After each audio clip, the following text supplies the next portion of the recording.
Llega el Carnaval 2024. Sí, la pandilla Flor de Amores de Lidia Esquivel invita a todos los integrantes a ser parte de la prestigiosa pandilla rumbo al Carnaval Grande de Sucre. Flor de Amores, Cholita, Isabeleñita, Jaguamunica, Zaragoza.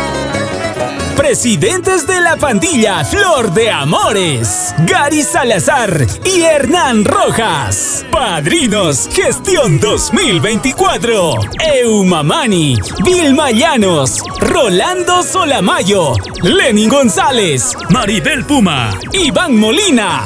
Vámonos cholitas, cantando, bailando. A la vez hacemos la invitación a todos los jóvenes y señoritas que quieran formar parte de la familia Flor de Amores. Contactos, comuníquese con los siguientes números: 761-21225, 786-67138, 744-22920, 734-13820, 728-65756.